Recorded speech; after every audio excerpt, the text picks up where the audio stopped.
Yo, what's going on, guys? So today's gonna be a different video than some of my others. I just be wanting to come in here and record whenever I have something on my mind I want to say, something easy, something simple. I just be changing it up every day, but today I want to review the new Superman movie. You see, my girlfriend and I just recently went to see it, and I'm like a devout comic book fan, and she is not. She hasn't seen any superhero movies. She saw Infinity War, and that's about all her extent is with that. So I thought it was a great opportunity for us to be able to go and see what it is like to a non-comic book fan and what it's like to somebody who is pretty familiar with comic books. And I just want to say that movie was amazing. Now, this is going to be where I put in the spoiler warning for anybody who hasn't seen the movie, because I do want to talk about like my critiques of it, the characters, and everything that that happened in the movie story wise. So this is your last final warning, but basically this movie was awesome.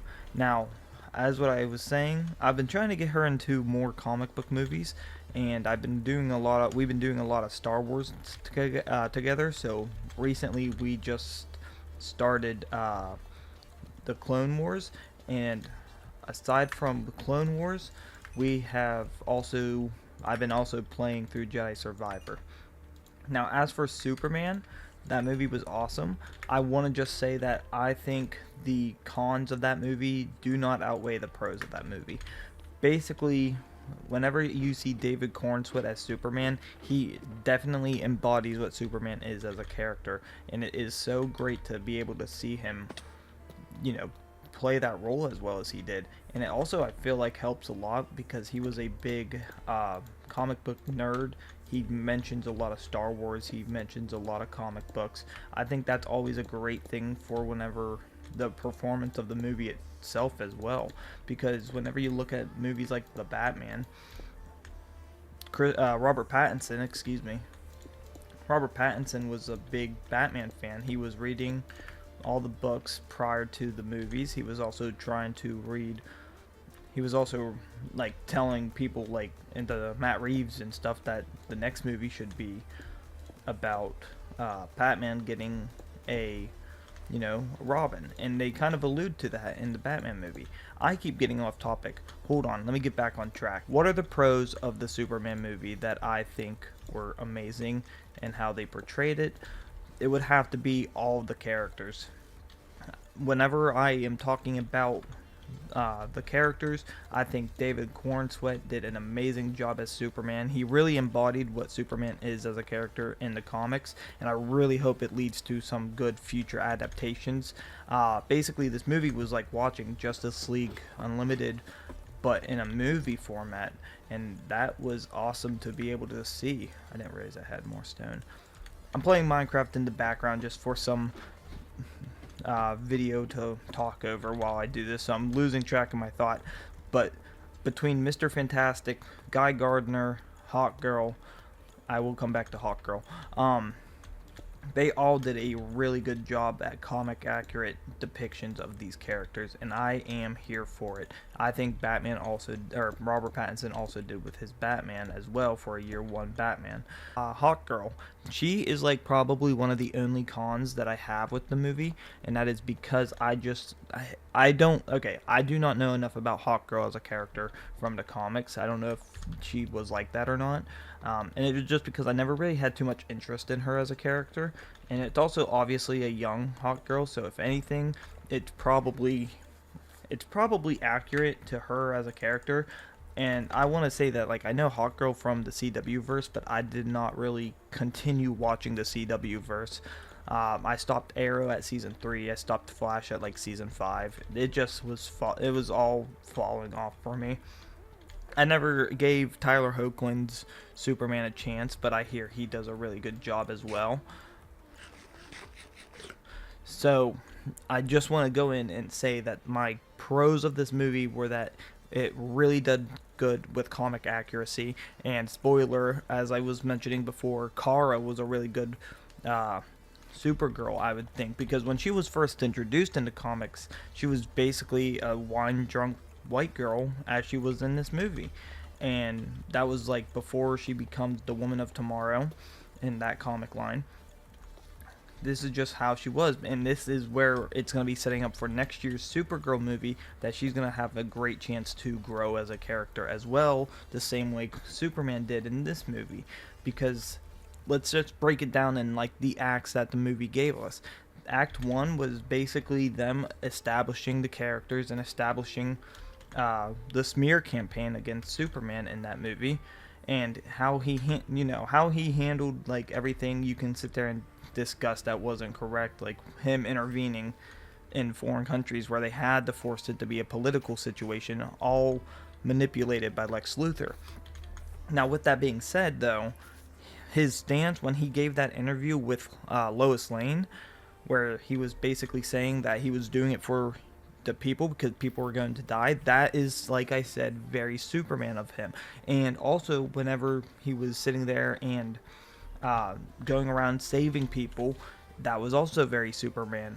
Like, everything about how he played Superman in that movie and how James Gunn wrote him was perfection. And I don't want to really talk too much about the Zack Snyderverse, but I don't think Henry Cavill was a bad Superman by any means, but he definitely didn't embody it the way that it was supposed to be embodied. And I don't like throwing shade at Henry Cavill's Superman, because I should be throwing the shade at Zack Snyder, because that guy was just making incel porn movies, because before Superman he made Sucker Punch, and it was just the same feeling, the same everything.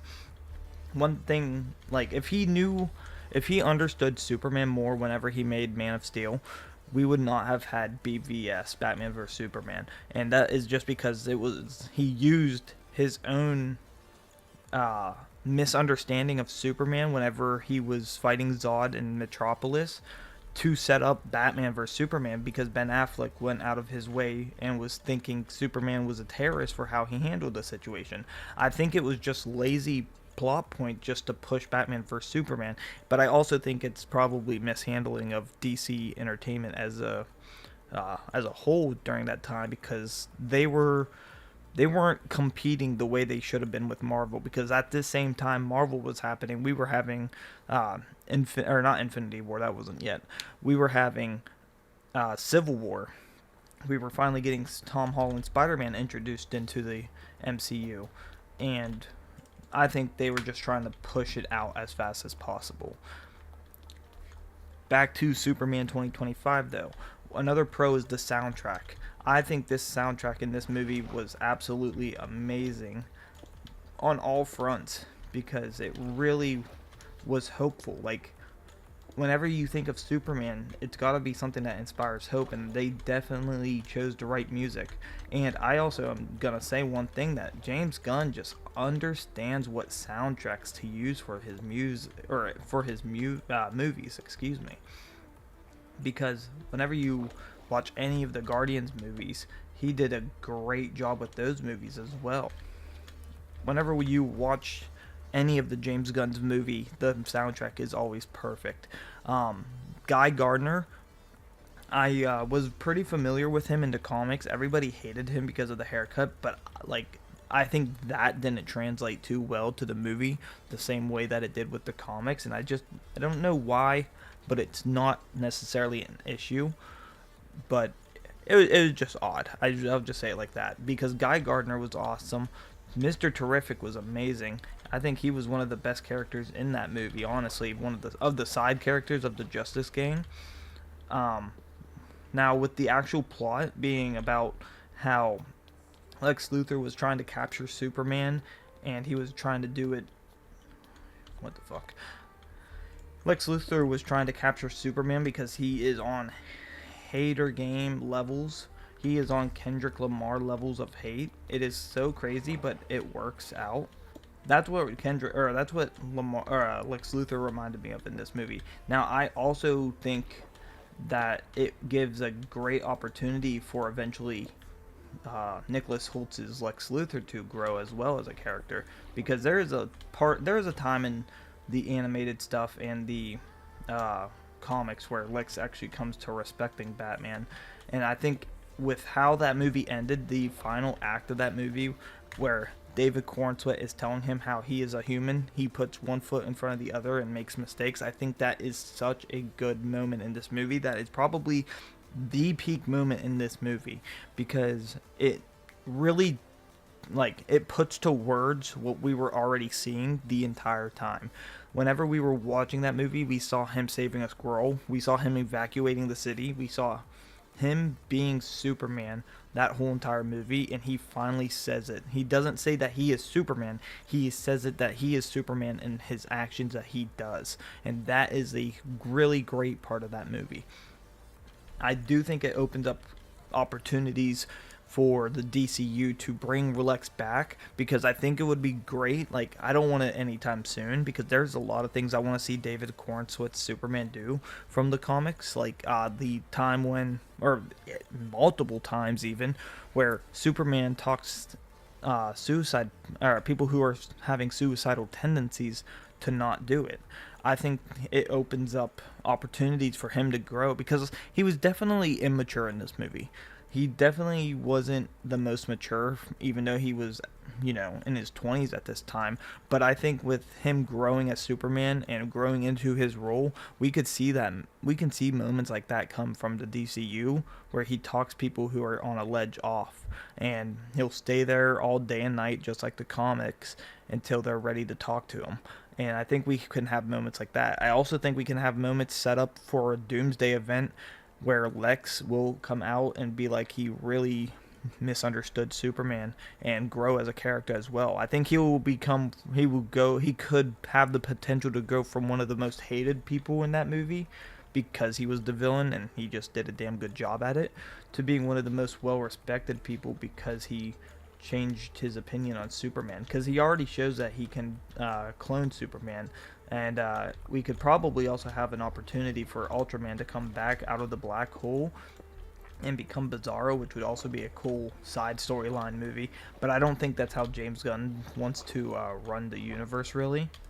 But my point still stands. I think this movie set up a great future for where they take it. I do like that we are now establishing superheroes into this world where they already exist, like the Justice Gang, and it's also taking on the notion that the Bat family is going to already exist, because there's going to be the Red Hood and Nightwing show that comes out next year that's animated.